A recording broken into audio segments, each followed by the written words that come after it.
The art was priceless. The theft was simple. A two-bit crook may hold the key, but the greatest art heist in history may never be solved.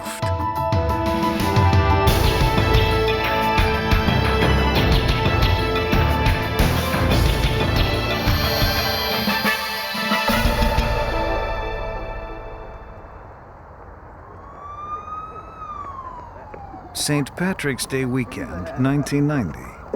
In a city like Boston, the holiday provides every excuse for a proper binge. Happy St. Patty's Day. At 1 a.m. on Sunday, many were still partying. Others had jobs to do. Inside the Isabella Stewart Gardner Museum, two art students, moonlighting as security guards for $6.85 an hour, had the place to themselves. The safety of 2,500 world masterpieces was in their hands. And on this night, March 18th, some of those treasures would slip through their fingers. Though the Gardner Museum had been retrofitted with video surveillance, an alarm system, and infrared sensors, the building wasn't designed with security in mind. The thing that struck me the most about it was that it was inherently a very difficult place to secure. It's a mansion. It was built well over 100 years ago. Even so, no one had ever tried to break in or steal any of the Gardner's treasures. The guards had no reason to believe tonight would be any different. This was just another night of easy work. One man watched the monitors, ready to press the panic button at the first hint of trouble. The other patrolled the floor and reported back. It was a simple, effective routine. But the men who came to rob the Gardner had an effective routine of their own.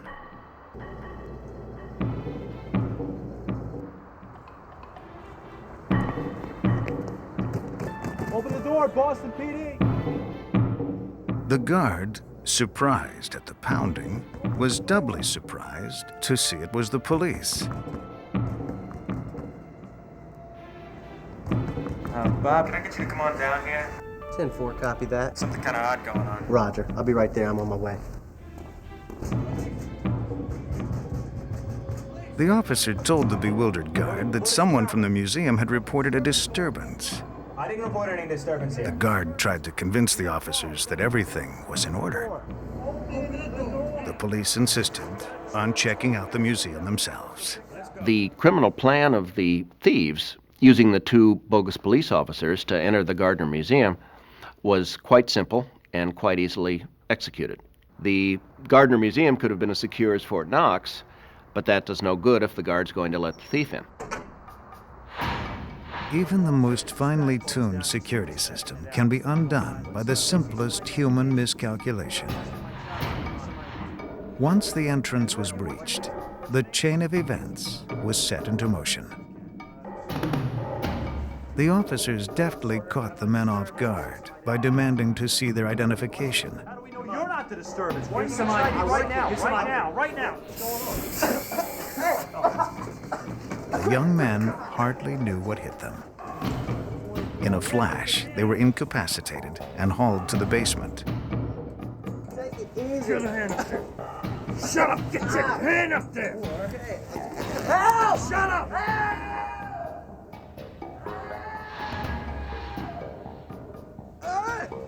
The guard, lured from his post, had had no time to press the panic button. No alarm had been tripped.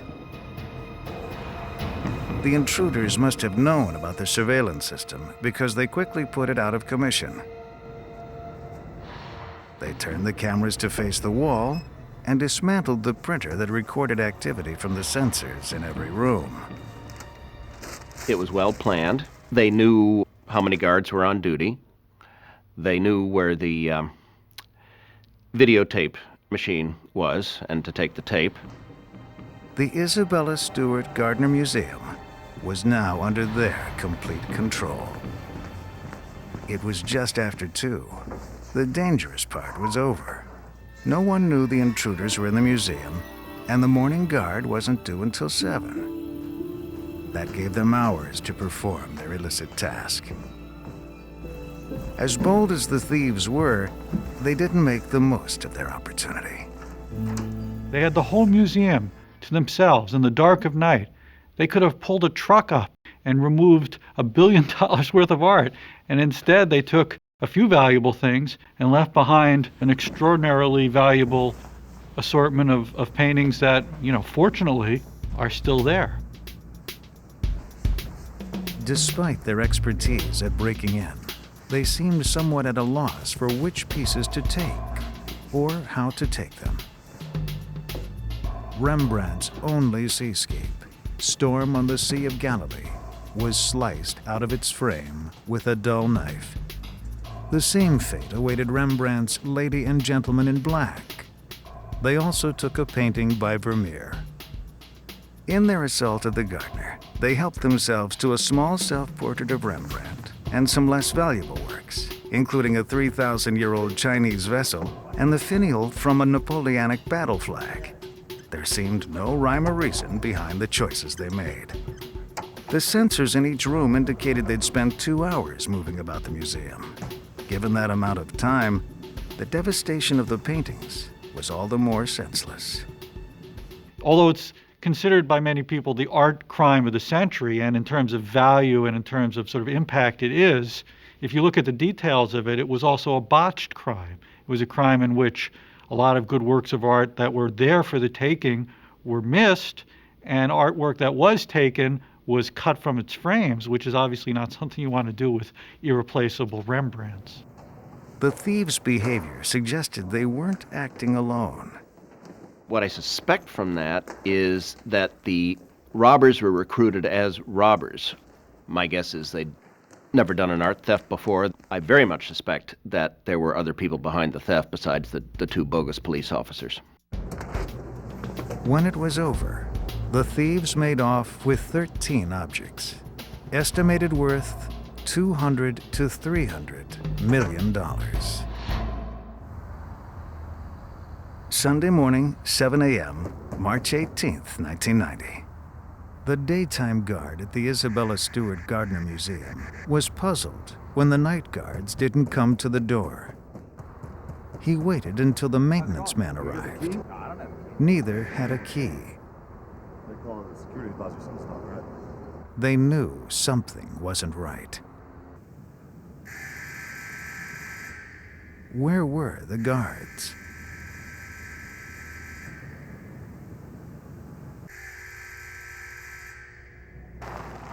The museum's head of security arrived to let them in.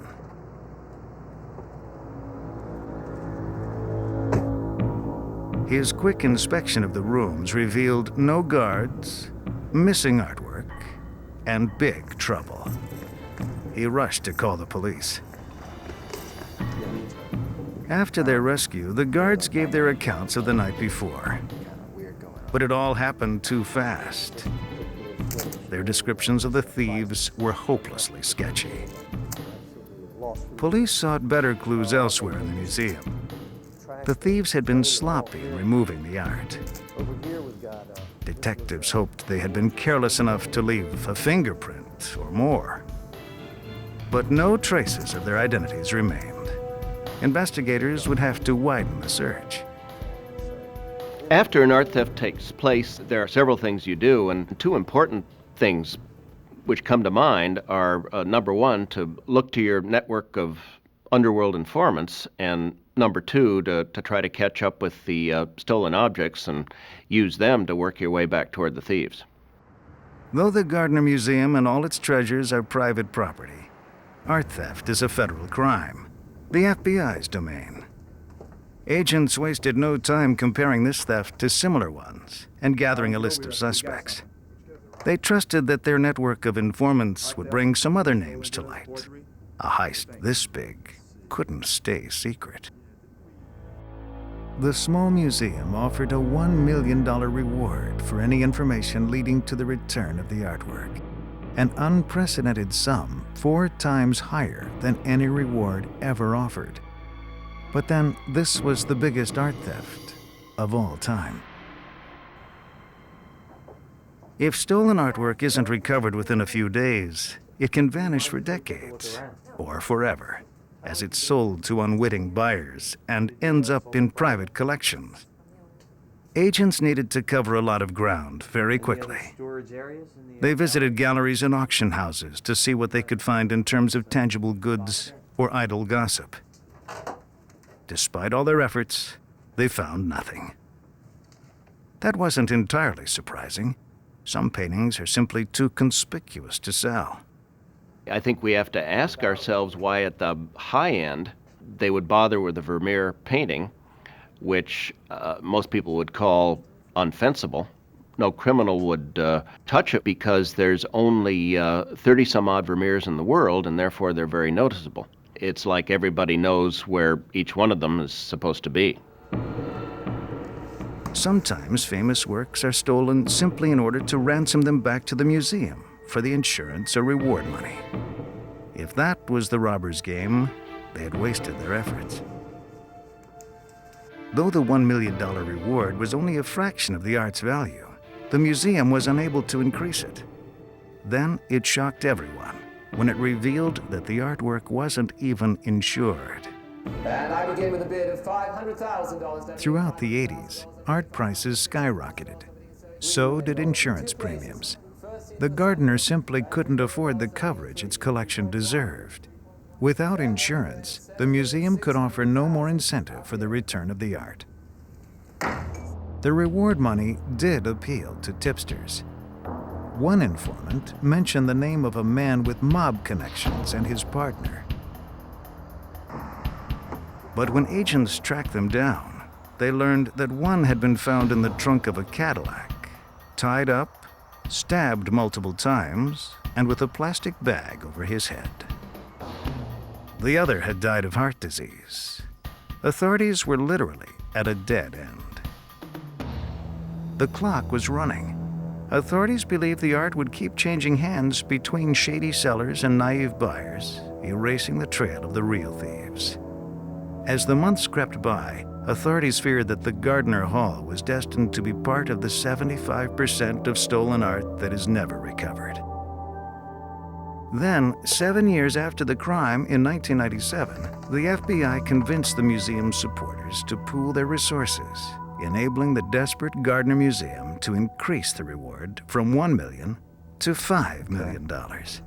The statute of limitations on the crime had expired 2 years earlier. The time was ripe for something to happen.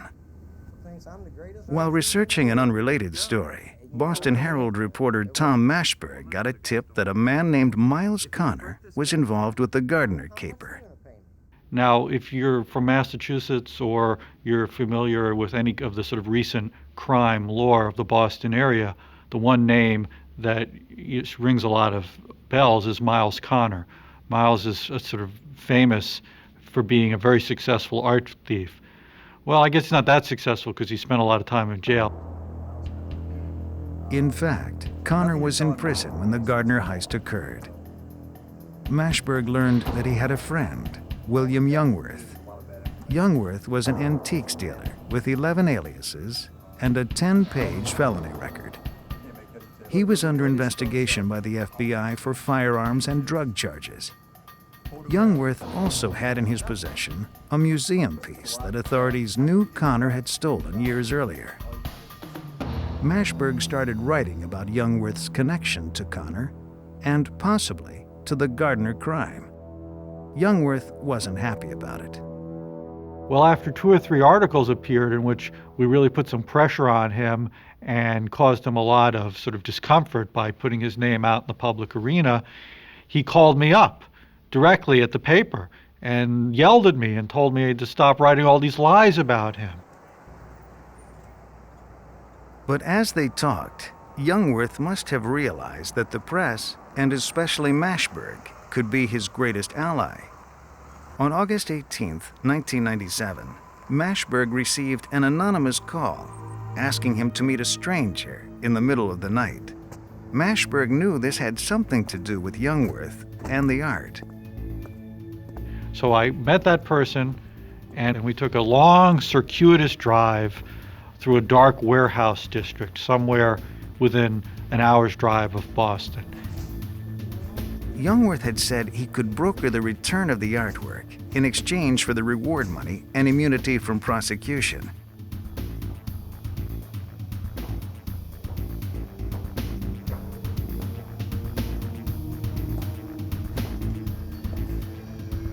Mashberg told him that authorities needed proof that he really had access to the paintings. This was Youngworth's way of providing the proof. He arranged for Mashberg to see Rembrandt's Storm on the Sea of Galilee.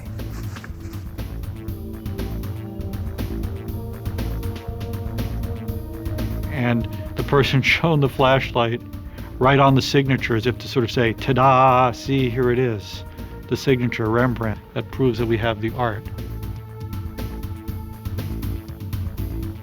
That's it. I didn't really get to see it. And I only got to look at it for about 30 seconds. Show's over.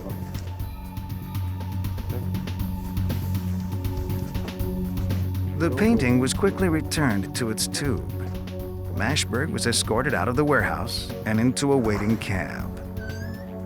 He agreed to sit on the story for 10 days until the paintings could be moved elsewhere.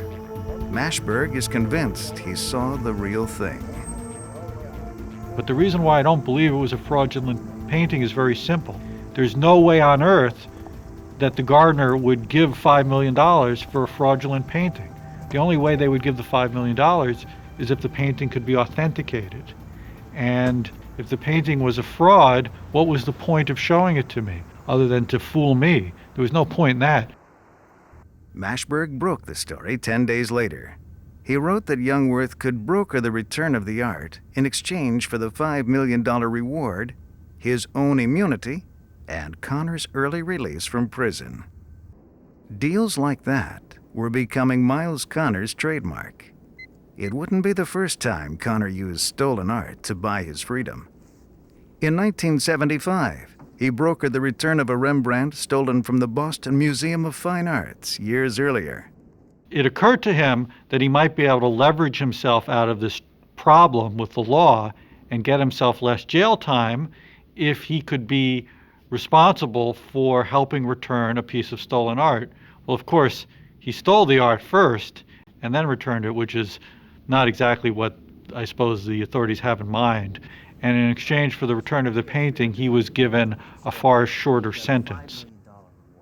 That audacious plan had worked in 1975, and it looked like Connor and Youngworth were about to try it again, using the stolen Gardner art. Connor still had 3 years of a 10-year sentence, and Youngworth was facing prison time of his own. Connor told Mashberg that he and 2 accomplices had cased the Gardner years earlier and had seen how lax the security was. In fact, Connor boasted that one of his men had unlocked a window. He returned every few months to find it remained unlocked. According to Connor, while he and Youngworth sat in prison, their 2 partners may have continued planning the Gardner Museum heist without them and then pulled it off. But they lacked Connor's eye and his respect for the artwork. It seems like the people who went in were people who were following the kind of plan that Connor would have organized, but without him there, they sort of freelanced as they went along. So they broke glass here to get at paintings, they cut other paintings out, and they ended up not taking all the best or most valuable items. Connor had told authorities that he knew who stole the Gardner's art. They were the same men he cased the museum with years earlier. One of them, William Houghton, was also the custodian of Connor's extensive art collection whenever Connor was doing time. It wasn't the first time agents heard Houghton's name. He was one of the dead-end leads the FBI had followed earlier in the investigation. Perhaps it wasn't such a dead end after all. After Houghton's death, Youngworth became the next in line to hold Miles Connor's artwork. He had it moved from Houghton's storage unit. Connor alleged that Youngworth unintentionally picked up some of Houghton's plunder at the same time. The Gardner art was among it. That would explain how it fell innocently into Youngworth's hands. In their minds, that entitled them to the reward, since they were willing to help recover it. To the FBI, Connor and Youngworth's plan sounded like extortion. One flashlit peek by a newspaper reporter was hardly enough to motivate stroking a $5 million check and springing two felons. Come on, I didn't really get to see it. There would be no immunity granted until Connor and Youngworth could prove they had the real thing and prove they weren't directly responsible for stealing it. The case of the missing Gardner masterpieces was at a stalemate. Connor refused to provide any more information, and Youngworth wouldn't talk unless he and Connor were granted immunity. The FBI refused unless the two could prove they could get the art. In October 1997, that proof arrived in Tom Mashberg's office. A small quantity of paint chips and some photographs of the stolen Rembrandts. The negatives were scrutinized. The Herald's photo lab determined that they weren't doctored. The FBI agreed, but said they were photos of reproductions, not the real paintings. The paint chips were sent to a forgery expert for verification. So he looked at the paint chips and he said that there was no way on earth they could be anything but from the era of Rembrandt, which is to say that they were paint chips from the 1600s from a specific region in the Netherlands where Rembrandt, Vermeer, and some of the other Dutch masters got their paint and painted their works. So that was a very good indication that the paint chips were authentic. Connor and Youngworth hoped this would be proof enough. It wasn't.